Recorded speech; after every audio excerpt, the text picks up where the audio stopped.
So hello and welcome back to the channel, and welcome to another look at Project Cars 3.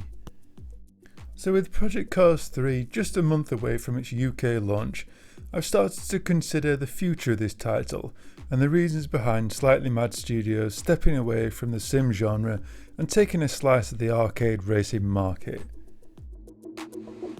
Looking at some of the new footage here at the Gooseneck, it's quite clear the core game is still intact and very little looks to have changed from the previous game.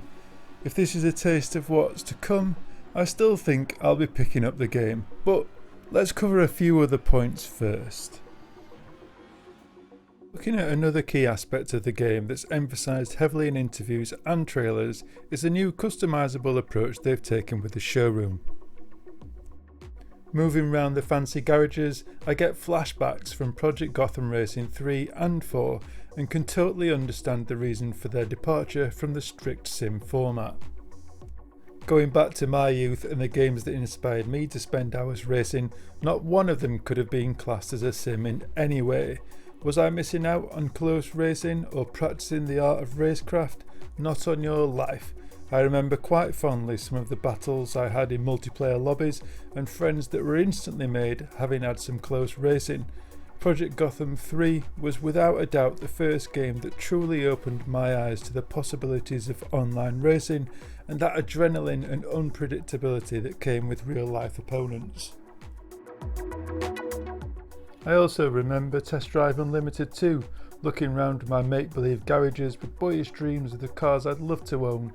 Walking round each car admiring the lines and the flickering paint, the new alloys I'd just purchased and the tinted windows to add to my custom ride I was building. This game was something just completely different. Walking round showrooms thinking, yeah, that car looks sweet, definitely going to pick one of those up. This was the beginning of my journey into sim racing, or at least competitive gaming, when technical setups and engineering know-how didn't win races.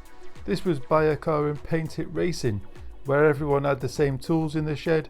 Winning was down to practice and learning the circuits to be fast. Going from an automatic gearbox and learning how to use the manual option. This was driving school for me and I absolutely loved it.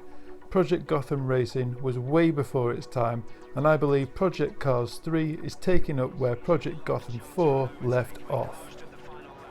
With better graphics, better physics and better circuits, real weather and much more, this game is certainly one I'd be playing if I was 12 again, and I'll probably be playing it even in my 40s. I can totally see why they've done this.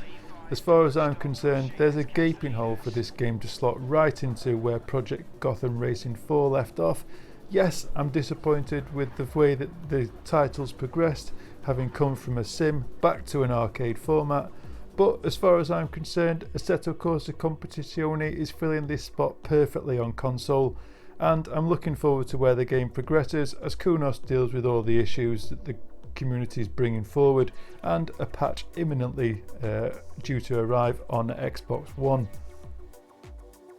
Moving back to Project Cars 3, I'd love to see the inclusion of manufacturer showrooms, just like in Test Drive Unlimited 2, just going around the showrooms looking at the new cars before making that purchase and just choosing wheels and interiors. It would be a real nice addition to the game, and I'm sure Project Cars 3 would just look something different with this possibility added into the game, although it might be something quite controversial and something people would pick up on from previous lovers of the Test Drive Unlimited series, but definitely a welcome introduction to the game, I think.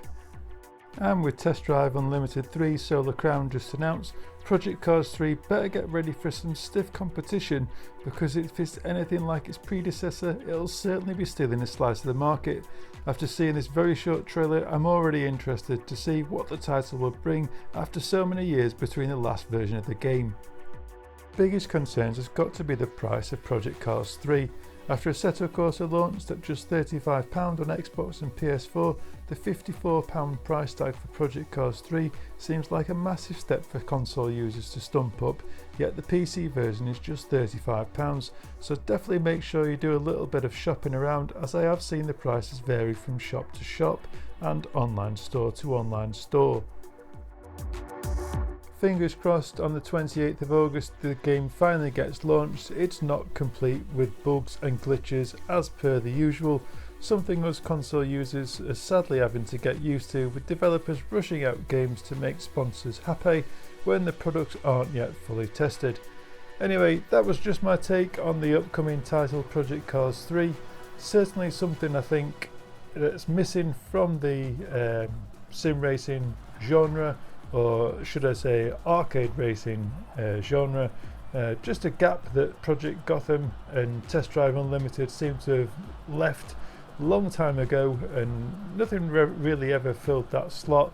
I think the racing with no tyre degradation, no pit stops, none of these strategies will definitely be something that the younger generation will be looking to get hold of, and it may even influence some of us older guys into buying a game that's a little bit easier to get on with, and just for a little bit of something between our serious sim racing. But anyway, thanks for watching, thanks for watching the video. Please do like and subscribe. Definitely more content coming with regards to Assetto Corsa Competizione. As soon as this week's patch is being launched, I'll definitely be getting into looking at the force feedback effects, and hopefully a few of the issues have been resolved. So yeah, thanks for watching and ciao for now.